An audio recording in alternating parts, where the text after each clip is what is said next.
बहुत समय पहले देवताओं और ऋषियों के बीच यह प्रश्न उठा कि सबसे पहले पूजन किस देवता का होना चाहिए, क्योंकि हर देवता का अपना महत्व था। कोई ज्ञान का प्रतीक था, कोई शक्ति का, कोई धन का, तो कोई संरक्षण का। देवताओं ने यह प्रश्न भगवान शिव और माता पार्वती के सामने रखा। महादेव ने मुस्कुराते हुए कहा, इसे तय करने के लिए एक परीक्षा होगी। जो देवता सबसे पहले तीनों लोकों पृथ्वी, आकाश और पाताल का चक्कर लगाकर वापस लौट आएगा, वही सबसे पहले पूज्य कहलाएगा।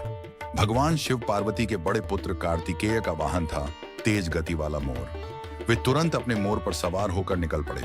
तेजी से वे आकाश में, फिर धरती पर और पाताल में घूमते हुए आगे बढ़ते रहे। सबको विश्वास था कि कार्तिकेय ही विजयी होंगे। अब गणेश जी के सामने समस्या थी। उनका वाहन तो नन्हा मूषक चूहा था जो धीमे धीमे चलता था।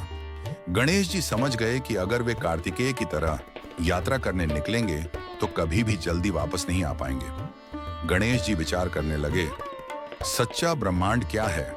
मेरे लिए सबसे बड़ा लोक कौन सा है? फिर उन्हें उत्तर मिला, मेरे माता पिता ही मेरा संपूर्ण संसार है। जो उनके चरणों की परिक्रमा कर ले वह तीनों लोकों की परिक्रमा करने के समान है। यह सोचकर गणेश जी ने अत्यंत श्रद्धा और भक्ति से भगवान शिव और माता पार्वती के चारों ओर 3 बार परिक्रमा कर ली। फिर हाथ जोड़कर कहा, माता पिता ही मेरे लिए सृष्टि के आदि और अंत हैं। इनकी परिक्रमा करना ही सबसे बड़े तीर्थ और लोकों की परिक्रमा करने के समान है। कुछ समय बाद कार्तिकेय लौट आए। उन्होंने गर्व से कहा, मैंने तीनों लोकों की यात्रा पूरी कर ली है।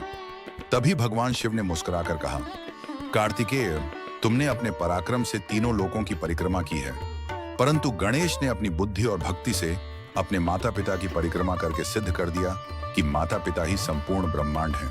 इसलिए गणेश ही प्रथम पूज्य कहलाएंगे। उस दिन से हर शुभ कार्य, पूजा या यज्ञ की शुरुआत सबसे पहले भगवान गणेश जी के नाम से होने लगी। इस कथा से हमें यह शिक्षा मिलती है कि माता पिता की सेवा और सम्मान सबसे बड़ा धर्म है।